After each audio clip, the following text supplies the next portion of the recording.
Kryeministrin detyr Albin Kurti në mbledhjen e qeverisë akuzoi Serbinë për ndërhyrje të rënda siç tha ai në procesin zgjedhor të Kosovës, duke cilësuar ndikimin e saj më të rëndë se ndërhyrjet e Rusisë në Europë. Ai përmendi raportin e misionit të Bashkimit Evropian për zgjedhjet e 9 shkurtit, ku u evidentuan ndërhyrjet serbe, si dhe kritikoi mungesën e reagimit nga Bashkimi Evropian. Sipas tij, fakti që Serbia nuk është e sankcionuar, po e inkurajon atë të vazhdojë me sjellje të tilla. Ndërhyrjet e shteteve të tjera janë forma të cënimit të demokracisë dhe sovranitetit të atij shteti. Megjithë këto, Serbia nuk ka patur asnjë pasojë nga Bashkimi Evropian, prandaj ajo nuk po e ndryshon sjelljen. Kjo ndërhyrje që bën Serbia tani është më e rëndë se sa e Rusisë në Europë, ka deklaruar Albin Kurti.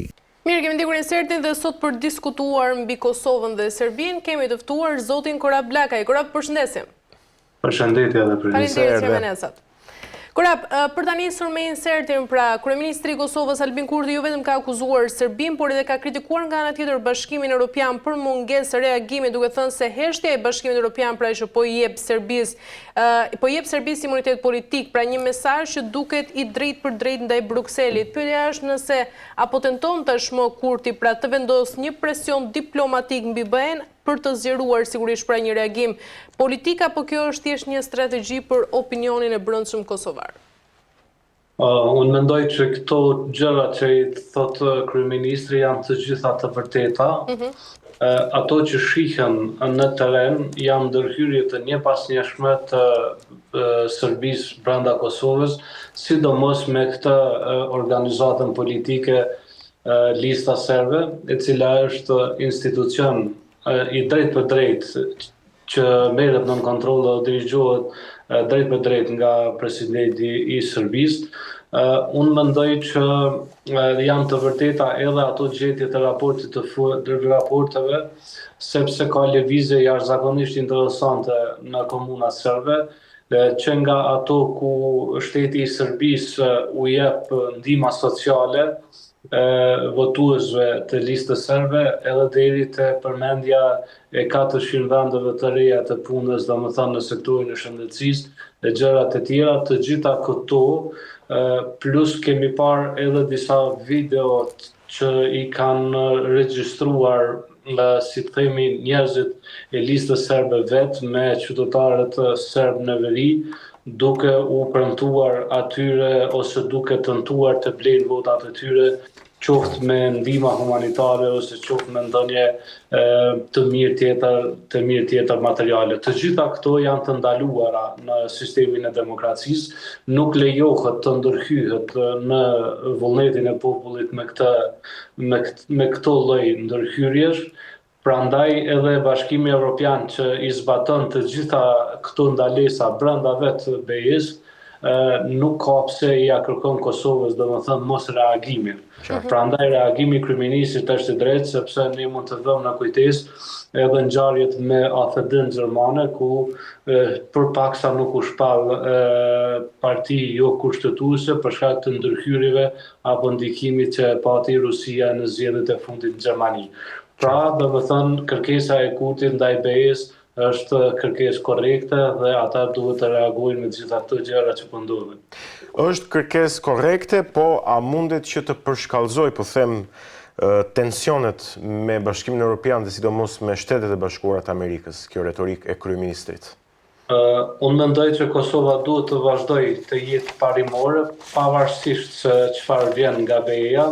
Ne kemi kuptuar demokracinë njëjtë sikur shtetet e tjera dhe duam ta zbatojmë me të njëjtin standard që zbaton Gjermania, Italia, Franca dhe të gjitha shtetet e BE-s.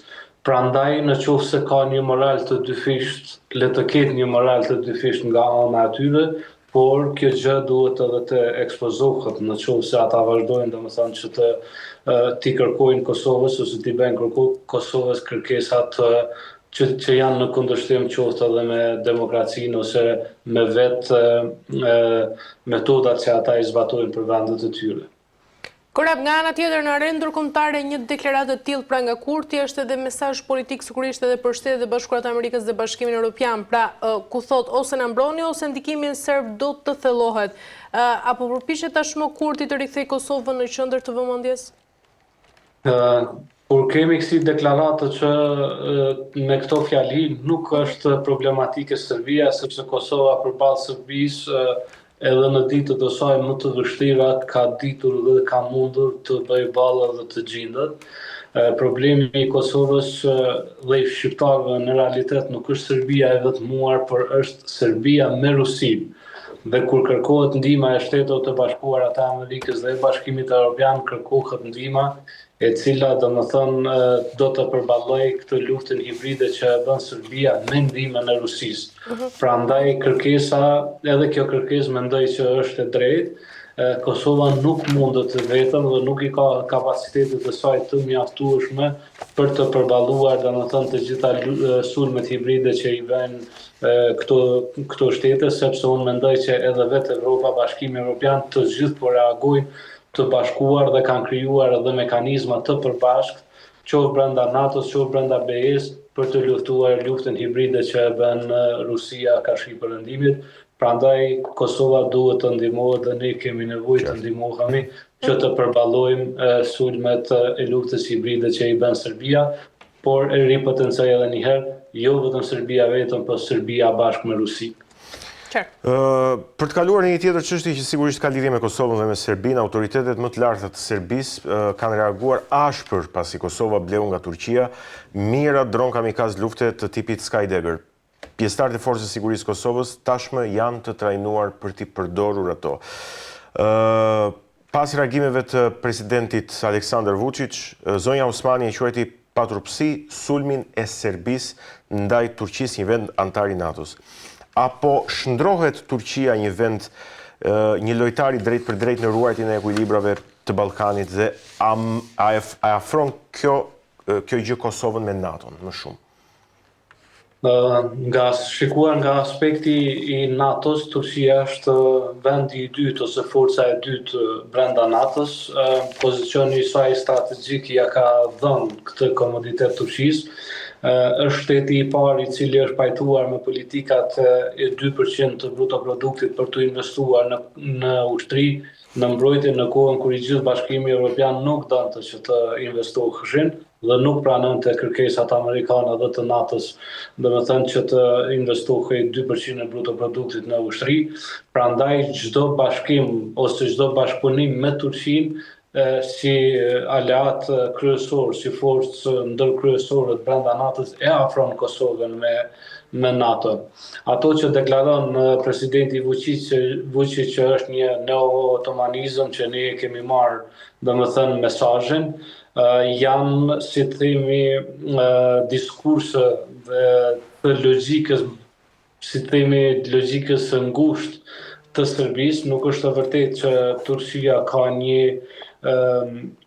politik neo-osmane, sepse ajo politike në jashtme e ka të orientuar, domethënë, edhe drejt Bashkimit Evropian, domethënë, të paktën zyrtarisht.